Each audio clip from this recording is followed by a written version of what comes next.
আসসালামু আলাইকুম রহমতুল্লাহি আবরাকাতুহ। হ্যালো গাইস, সবাই কেমন আছেন? আশা করি আল্লাহর রহমতে ভালো আছেন। তবে আপনারা জানাবেন, তাহলে আমি অবশ্যই জানতে পারবো আপনারা কেমন আছেন। আমি আলহামদুলিল্লাহ আপনাদের দোয়া বরকতে এবং আল্লাহর দয়া নিয়ে আলহামদুলিল্লাহ আমিও ভালো আছি, আপনাদের ভালোবাসা নিয়ে। তাই আমি দোকানে আসছি, এই যে মুরগা নিলাম, টমেটো নিলাম, পেঁয়াজ নিলাম, আর একটা সুরমা নিলাম নিজে খাওয়ার জন্য।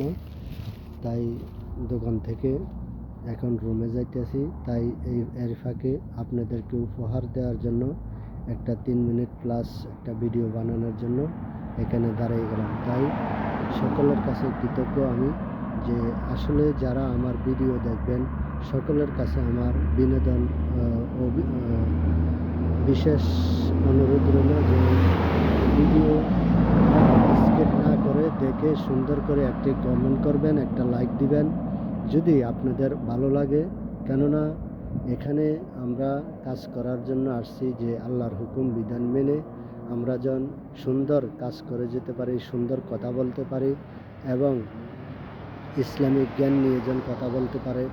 এবং সবাই রমজান মাস চলে আসতেছে আমাদের মাঝে, তাই রমজান মাসের জন্য সবাই প্রস্তুতি গ্রহণ করবেন এবং সবাই রোজা রাখবেন এবং পদ্মাশীল হয়ে চলবেন এবং আল্লাহর দিন এবং ইসলামের পথে চলবেন এবং কোরআন সুন্নাহর পথে চলবেন। আল্লাহ যেন সবাইকে জ্ঞান, ইসলামিক জ্ঞান অর্জন করার জন্য যেন আল্লাহ জ্ঞান শক্তি দান করেন এবং সবাইকে বুঝার তৌফিক দান করেন। এই জন্য মানুষের কাছে কোনো জিনিসের মানুষের কাছে সব জিনিসের অভাব থাকে, আল্লাহ সুবহানাহু ওয়া তাআলার কাছে কোনো জিনিসের অভাব থাকে না। তাই আমরা সবাই যা কিছু চাবো আল্লাহ সুবহানাহু ওয়া তাআলার কাছে চাবো, পূর্ণ আস্থা বিশ্বাস আল্লাহর উপরে রেখে ইনশাল্লাহ আমরা আমাদের কর্ম ইনশাল্লাহ করে যাব।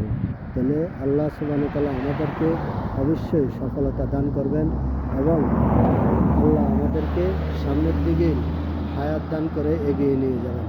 তাই আল্লাহর কাছ থেকে সব কিছু পাওয়া যায়, কোনো মানুষের কাছের থেকে কিছু পাওয়া যায় না। তাই আমরা যারা এই প্ল্যাটফর্মে কাজ করি, মানুষের থেকে শুধু ভালোবাসাটাই পাওয়া যায়, আর সব কিছু আল্লাহর দয়া দিয়ে হয়। তাই মানুষের ভালোবাসা, আল্লাহর দয়া নিয়ে ইনশাল্লাহ আমরা যেন এখানে কাজ করে যেতে পারি, কথা বলে যেতে পারি। সবাই ভালো থাকবেন, সুস্থ থাকবেন, 5 ওয়াক্ত নামাজ পড়বেন, রোজা রাখবেন, কোরআন সুন্নাহ অনুযায়ী চলবেন, নিজের ফ্যামিলি এবং পরিবার প্রয়োজন সবাইকে কোরআন সুন্নাহর পথে দাওয়াত দিবেন এবং ইসলামের পথে দাওয়াত দিবেন। আল্লাহর হুকুম বিধান মানার জন্য সবাই ভালো থাকবেন, সুস্থ থাকবেন। আল্লাহ হাফেজ।